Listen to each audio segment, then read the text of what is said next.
안녕하세요. 오늘도 사연살롱을 찾아주셔서 감사합니다. 올해 딱 40이 된 여자입니다. 저는 원래 독신주의자였어요.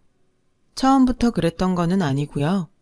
20대, 30대를 거치며 저보다 먼저 결혼한 친구들을 보다 보니 행복해 보이기는 했어요.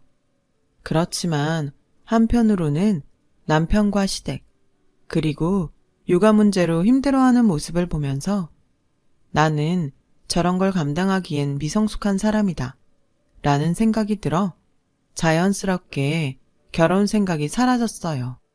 하지만 딸이 30을 훌쩍 넘기고도 결혼할 생각을 하지 않자 저희 엄마는 조바심이 났는지 점점 강도 높게 결혼에 대한 잔소리를 하기 시작하셨어요. 저도 퇴근하고 집에 가는 것이 무서워지기 시작하더라고요. 네가 뭐가 아쉬워서 결혼을 안 해? 인물이 빠져? 그렇다고 학벌이 빠져? 그러지 말고 좋은 사람 있으면 얼른 결혼해. 엄마 친구들이 너 아직 결혼 안 했다고 하니까 글쎄 너한테 무슨 문제 있냐고 묻더라. 나이 더 먹으면 엄마가 아무리 아니라고 해도 다들 오해해. 그러니까 더 늦기 전에 시집 가. 지금은 몰라도 나이 더 먹으면 외롭다. 뭐라 해도 사람은 가정이 있어야 해. 엄마가 선자리 좀 알아볼까? 이런 잔소리들을 하루에도 몇 번씩 듣다 보니 저는 결혼하기 전에 피가 말라 먼저 죽을 것 같았어요. 그리고 그 즈음엔 회사가 여러 복합적인 일로 시끌시끌 하던 때라 스트레스도 많았는데 이런저런 스트레스 때문에 저는 결국 불면증에 시달리게 되었어요. 잠을 못 자니 하루 종일 머릿속이 흐리멍텅해졌고 그로 인해 안 하던 실수도 하게 되면서 주변 동료들도 슬슬 걱정을 하기 시작했죠. 제 스스로도 이렇게 계속되면 안 되겠다는 생각을 할 즈음엔 자기 병원을 좀 가봐. 요즘은 딱히 아프지 않아도 자기처럼 스트레스 받으면 예방 차원에서 병원 가는 사람들도 많더라. 여차하면 수면제라도 처방해 달라고 해. 괜히 방치하고 고생하지 말고 잠깐이라도 회사 앞 병원이라도 다녀와봐. 회사에서 친하게 지내는 동료는 그렇게 저에게 병원에 가보라고 권했어요. 그래서 인터넷을 뒤지자 그래도 수면제는 내성이 생기면 좀 무서울 것 같아서 회사 근처에 있는 한의원을 찾아가게 되었죠. 저는 그곳에서 제 인생을 통째로 바꿔놓을 남편을 만나게 되었어요. 남편은 그곳에서 일하는 제 또래의 젊은 의사로 그곳 한의원에 온 지 얼마 안 된 신임 의사였어요. 어디가 불편해서 오셨어요? 어디가 아픈 건 아닌데 요즘 잠을 못 자요. 아무래도 스트레스 때문 같은데. 오래됐어요? 네, 좀 됐어요. 잠을 못 자서 그런지 집중력도 떨어지고 기억력도 예전 같지 않은 것 같거든요. 큰일이네요. 잠깐 손 좀 주세요. 남편은 그렇게 제 손목에 맥을 짚었어요. 그리고 스트레스에 좋은 차라며 자기 전에 따뜻하게 먹고 핸드폰이나 TV 같은 건 멀리하라고 일러줬어요. 그렇게 한 주, 두 주가 흘렀고 저는 별 차도가 없어 차라리 수면제를 처방해주는 병원으로 옮길까 하다가 마지막이다 하는 생각으로 한의원에 갔어요. 뭐가 문제인지 시키는 대로 했는데도 잠이 안 와요. 역시 스트레스 자체가 문제인 것 같아요. 그래서 수면제 같은 걸 좀 처방받고 싶은데 한의원에도 수면제 같은 약이 있나요? 아, 수면제요? 가급적이면 약은 드시지 않는 게 좋은데 잠시만요. 이건 원래 환자분한테 드리지 않는 건데 현정 씨는 꼭 필요할 것 같으니 제가 특별히 드릴게요. 그렇게 남편은 종이에 무언가를 적더니 저에게 건네줬어요. 저는 무슨 약 이름이라도 적어줬나 하고 건네받은 종이를 봤는데 그 종이엔 웬 모르는 전화번호가 적혀 있었어요. 이게 뭐예요? 제 핸드폰 번호요. 밤에 잠 안 올 때 저한테 전화하세요. 이 무슨? 저는 황당해서 한동안 남편 얼굴만 멍하니 쳐다봤어요. 병을 치료해달라고 했더니 작업을 하는 거야 뭐야? 라는 불쾌한 생각이 들었거든요. 저는 얼굴 가득 불쾌하다는 표정으로 자리에서 일어났어요. 그러자 남편은 저에게 이렇게 말했어요. 사심은 절대 없으니까 오해는 하지 말고요. 약보다는 대화가 마음을 안정시켜주니까 딱 3일만 저랑 자기 전에 통화해봐요. 3일이 지나도 소용없으면 그땐 진짜 수면제 처방해 줄게요. 근데 아마 그럴 일은 없을 거예요. 저는 너무 호언장담하는 남편의 말에 얼떨결에 전화번호를 받아들고 나왔어요. 하지만 제가 전화를 제 손으로 거는 일은 없을 거라고 생각했죠. 그런데 이상하게도 다시 회사에 들어와 오후 근무를 하는데 무슨 이유인지 하루 종일 남편의 말이 머릿속에 동동 떠다녔어요. 그래서인지 아이러니하게도 그날 오후 근무는 다른 날보다 딴 생각을 하느라 그랬는지 회사 스트레스를 덜 받았어요.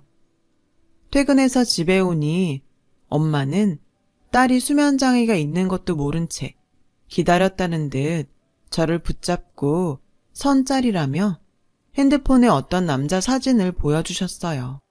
보여주는데 안 볼 수도 없고 저는 엄마가 준 핸드폰으로 맞선 남의 사진을 확인했고 이런 말 참 미안하지만 딱 아저씨 같은 인상의 사진에 저는 저절로 눈살을 찌푸렸어요. 겉모습 말고 사람을 봐야지. 이래봬도 이 남자 7급 공무원이야. 3남매 중에 막내라. 너 그렇게 힘들지도 않을 거고. 어떻게 이번 주에 약속 잡을까? 저는 서둘러 이번 주는 바쁘고 선약도 있어 힘들다고 다음 주에 보겠다고 말했어요. 물론 다음 주도 내키지 않았지만 이거라도 하지 않으면 또 들들 볶일 거라는 걸 너무 잘 알기에 일단은 임시방편으로 다음 주로 약속을 미뤄놨는데 이건 또 무슨 핑계로 어떻게 거절을 해야 할지 벌써부터 골치가 아팠어요. 그리고 오늘은 정말이지 기절한 듯 푹 자고 싶다고 생각해 한의원에서 준 차를 마시고 침대에 누웠는데 남편이 준 전화번호가 외워졌는지 계속 번호가 머릿속에서 맴돌더라고요. 저는 저도 모르게 그래 딱 3일인데 전화해보지 뭐.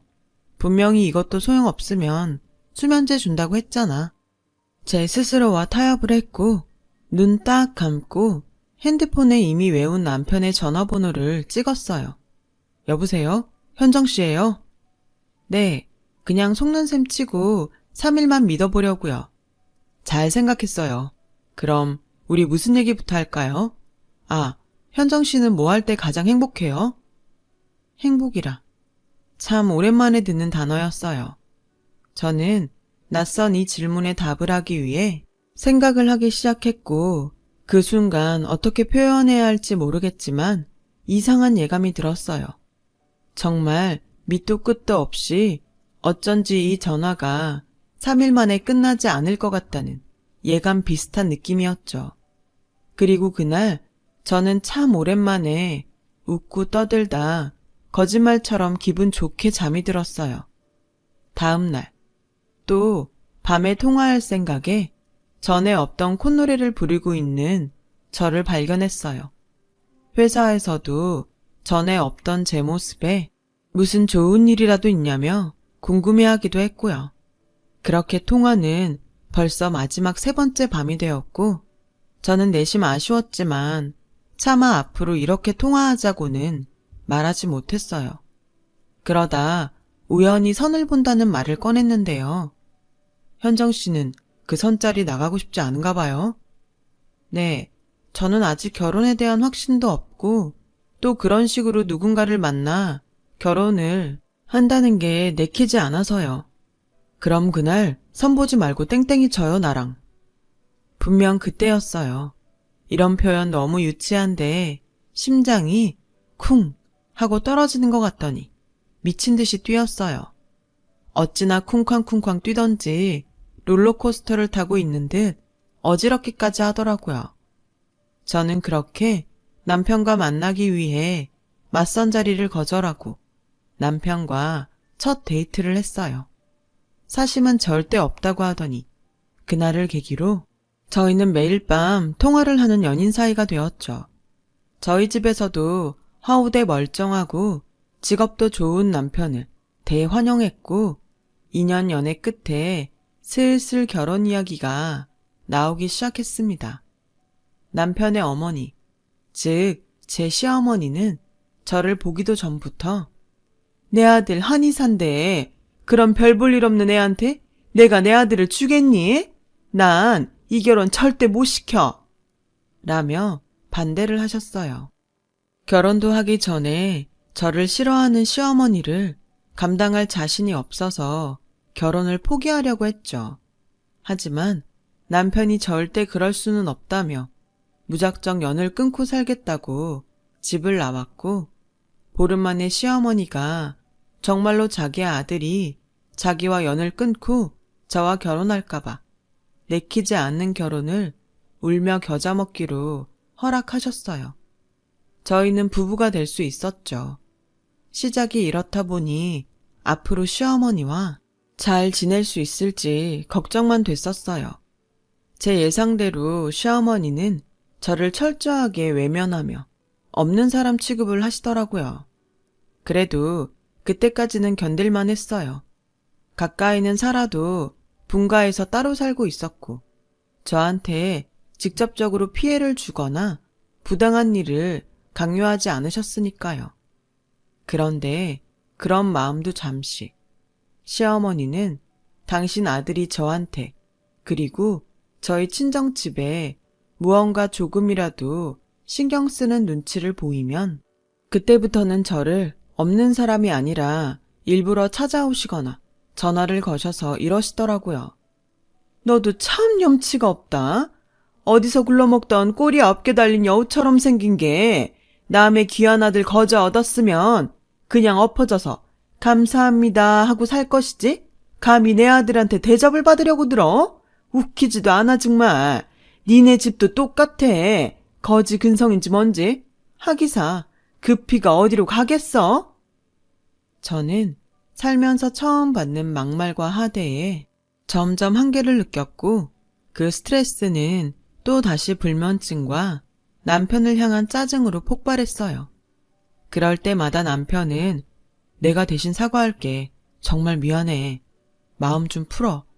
라고 대신 사과했고 이게 또 남편 잘못이 아니라는 것을 너무 잘 알기에 이러지도 저러지도 못하는 짜증스러운 날이 길어졌어요.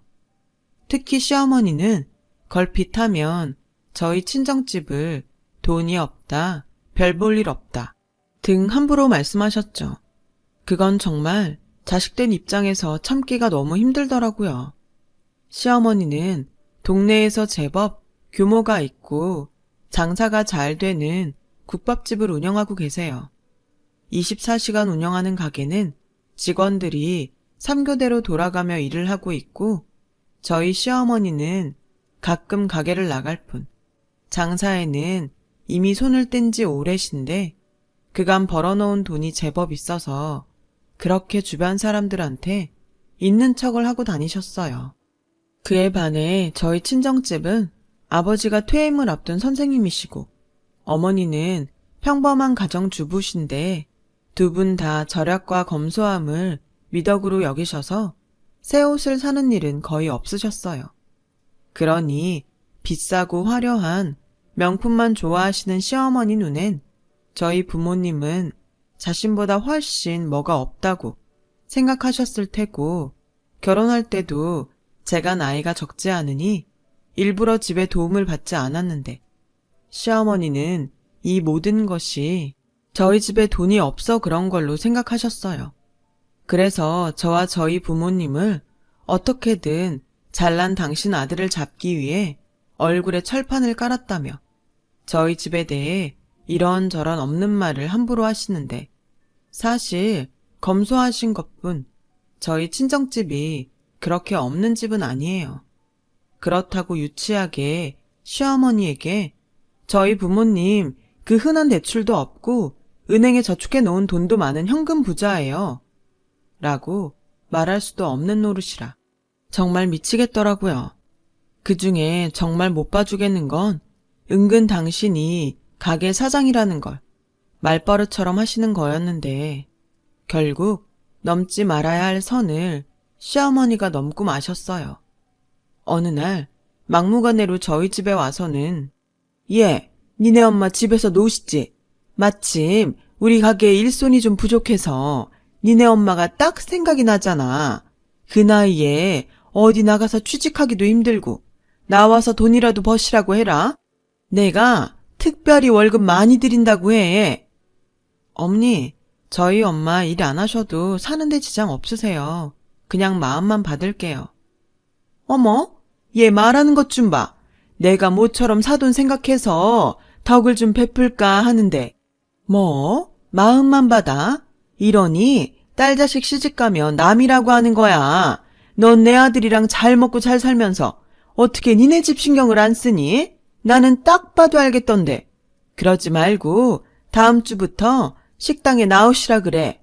원래는 내가 직접 가게 나가는 일이 없는데 그래도 명색의 사돈이니 내가 그날은 특별히 나가서 다른 직원들한테 얘기도 좀 해놓고 할 테니까. 저는 단번에 알았어요. 당신 가게에 저희 엄마를 채용해놓고 당신 아랫사람으로 부려먹고 대놓고 무시하려고 일부러 저한테 생고집을 부린다는 것을요. 저는 못돼 먹은 시어머니의 심보를 알기에 극구 저희 엄마 일 안 해도 괜찮다고 아빠가 엄마 일하는 거 좋아하지 않는다고 말하며 제 선에서 거절했죠. 사실 저도 참 유치한데 시어머니의 아킬레스건이 남편 없는 여자거든요. 그래서 일부러 친정아빠 이야기를 꺼냈어요. 그러자 약이 바짝 오른 시어머니는 제가 당신 성의를 무시한다며 흐르지도 않는 눈물을 억지로 짜내며 통곡하셨고 하필 그 모습을 저한테 김치를 담가 가져온 엄마가 보시고 말았어요. 어머, 사부인 무슨 일 있으세요? 집에 무슨 일 있니? 저희 엄마는 아무것도 모른 채 걱정이 가득한 얼굴로 저희 시어머니를 부축하셨죠. 그 순간에도 저희 시어머니는 엄마가 입고 온 옷과 가방을 보며 얼굴을 찌푸리셨는데 저는 이 거지 같은 상황에 할 말을 잃어 일단은 시어머니를 돌려보내려고 애를 썼어요. 너 꼭 말씀드려라. 다음 주야. 저한테 그렇게 신신당부를 한 시어머니는 그 길로 친구들과 골프 약속이 있으시다며 택시를 잡아 타고 가셨어요. 저는 낮게 한숨을 쉬며 엄마가 가지고 온 김치를 받아들고 정리하려고 하는데 엄마도 눈치가 백단이라 단번에 저에게 고민거리가 있다는 것을 알아채셨어요. 말을 해봐. 무슨 일인데 그래? 아니야. 일은 무슨. 아무 일도 없어. 혹시 시어머니가 시집살이 시키니? 아니. 엄만 네 얼굴만 봐도 알아. 너 계속 그렇게 말 안 하면 내가 직접 네 시어머니한테 물어본다. 저는 엄마의 말에 화들짝 놀라 절대 그러면 안 된다고 설레발을 쳤고 어쩔 수 없이 엄마에게 그간 시어머니와 있었던 이야기를 모두 했어요. 조금 전 어이없는 그 일까지도요. 어머, 네 시어머니 정말 웃긴다. 사람을 뭘로 보고? 그러게 연세를 어디로 잡수셨는지. 근데 엄마 신경 쓰지 마. 김서방도 알아? 알아.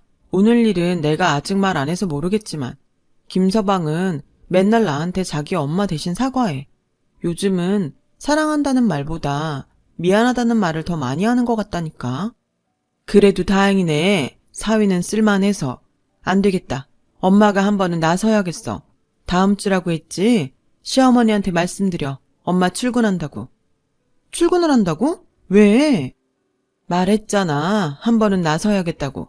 내 자식 건드리는 거 나도 못 참아. 엄마가 다 생각이 있어. 그러니까 넌 그냥 엄마가 하자는 대로만 해. 저는 걱정이 됐지만 은근 그렇게 말하는 엄마가 든든했어요.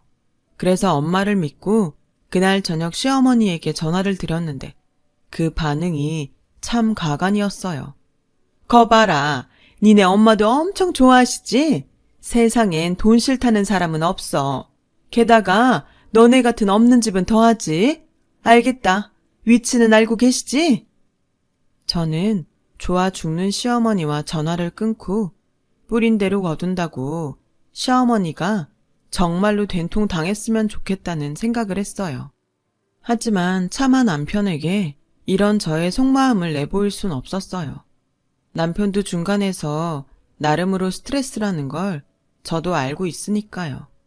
그리고 디데이인 엄마의 출근 날이 되었어요.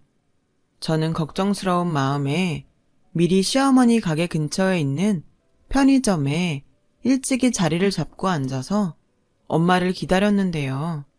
혹여 시어머니가 저희 엄마에게 직접적으로 부당한 말이나 행동을 하면 그땐 정말 앞뒤 생각하지 않고 가게로 쳐들어갈 심상이었거든요. 그렇게 가게 쪽을 한참 보고 있었어요. 택시 한 대가 서더니 엄청 신경 쓰고 나온 듯 명품으로 온몸을 휘감은 시어머니가 내리더라고요. 곧이어 그 뒤를 어떤 고급스러운 벤츠가 어머님 가게 앞에 섰어요. 어머, 벤츠면 다야? 어디 몰상식하게 남의 가게 입구에 차를 세워? 시어머니는 잔뜩 성인한 얼굴로 편의점에 앉아있는 저에게도 들릴 만큼 큰 소리를 내셨어요. 그러자 믿을 수 없는 일이 벌어졌는데요. 그 벤츠에서 내린 사람이 저희 엄마였다는 거예요. 게다가 무슨 일인지 저희 엄마도 온몸에, 아니 가지고 있는 작은 액세서리까지 명품으로 치장을 하셨는데 저 사람이 정말로 저희 엄마가 맞나? 딸인 저도 몰라보겠더라고요. 딸인 제가 이 정도인데 시어머니는 생각도 하지 못한 일에 놀라셔서 벌린 입을 제대로 다물지도 못하셨고 저는 이 상황을 더 자세히 보고 싶어 편의점을 나서니 곧 저희 엄마의 목소리가 들렸어요. 어머, 죄송해요. 가게 위치가 이래서 제 차를 세울 데가 없네요. 사돈이세요? 네, 그동안 잘 지내셨죠? 그런데 가게가 생각보다 작네요. 저는 도움이 필요하시다길래 또 엄청 큰 가게인 줄 알고 당연히 주차장이 있을 거라고 생각했지 뭐예요. 그래서 오랜만에 차도 가지고 나왔는데 미안하지만 잠깐 여기에 세울게요. 아, 입구에서만 좀 떨어뜨려 놓으면 되죠? 네, 뭐 그래요. 비싼 차 누가 긁으면 안 되니까. 역시 이해해 주실 줄 알았어요. 근데 제가 또 비위가 좀 많이 약해서요. 안에 들어가서 위생 상태 좀 봐도 되죠? 제가 일할 수도 있는 곳인데 어떤가 한번 봐야 될 것 같아서요. 저희 엄마는 마치 가게를 점검하러 온 감사원처럼 가게 안에 들어가더라고요. 저도 정말 너무 궁금해서 가게 바로 앞쪽에 비켜 서서 상황을 보고 있었어요. 이곳저곳 위생 상태를 확인하셨는데 24시간 운영하는 가게라 솔직히 그날따라 더 청소나 시설 관리가 제대로 되어 있지 않았어요. 어머, 이 찌든 때 구석에 먼지도 많고. 사돈, 아무리 그래도 음식을 파는 가게인데 위생은 필수죠. 이러다 누가 여기 와서 음식 먹고 탈이라도 나면 어떡해요. 그리고 저거 에어컨 너무 오래되지 않았어요? 저러면 저 안에 곰팡이도 잔뜩 있을 텐데. 죄송한데 나는 이런 거 정말 싫어해요. 원래 깨끗하게 잘 관리하는데 요즘 너무 손님이 많고 또 직원이 없어서 오늘만 그래요. 에어컨은 저래봬도 내가 매년 사람 시켜서 다 청소해요. 동네 장사인데 막 할 수는 없죠. 그렇죠. 그럼요. 이런 조그만 동네에선 소문도 금방 퍼져요. 근데 여기서 일을 하려면 내가 음식 맛을 좀 봐야 할 것 같은데. 가장 잘 팔리는 걸로 하나 주세요. 아직은 여기 직원 아니니까 돈 드릴게요. 저희 엄마는 시종일관 눈살을 찌푸리며 가게 이곳저곳을 눈으로 훑었고, 다른 때면 노발대발하실 시어머니는 그날은 이상하게 꿀먹은 벙어리 마냥 아무 말도 하지 못하셨어요. 지금 생각해보면 너무 당황스러워서 경황이 없으셨던 것 같기도 하고요. 어머, 이거 국물이 왜 이래? 육수 맛이 하나도 안 나네. 그리고 이 김치는 딱 봐도 중국산 김치고. 사돈, 정말 이런 게 여기서 가장 잘 팔리는 거예요? 정말 이런 게 팔려요? 저는 그때 분명히 봤어요. 시어머니가 단단히 약이 올라 죽겠다는 그 얼굴을요. 저는 참으려고 해도 입꼬리가 저절로 올라가 피식피식 웃음이 새어나왔고, 저희 엄마는 그날 마치 작정이나 한 듯이 이렇게 말했어요. 사돈, 저는 솔직히 사돈이 매사 말씀하시는 걸 보고 대단한 부자인 줄 알고 착각했었어요. 그래서 일부러 제가 더 겸손해야지 생각했는데, 지금 보니까 우리 사돈 정말 열심히 사시는 분이셨네요. 이렇게 한 푼 두 푼 모아서 지금 걸치고 있는 거 하나 둘 사시는 거군요. 열심히 사는 모습 정말 보기 좋아요. 저는 남편이 밖에 나가 일을 한다고 하면 하도 난리를 쳐서 죄송하지만 여기서 일은 못할 것 같네요.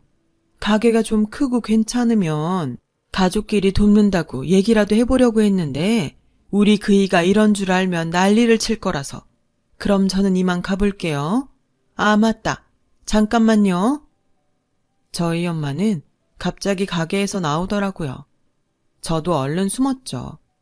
차에서 에르메스 쇼핑백을 가지고 나왔고, 그걸 시어머니에게 주며 이렇게 말씀하셨어요. 이거 저희 애 보면 좀 전해주세요.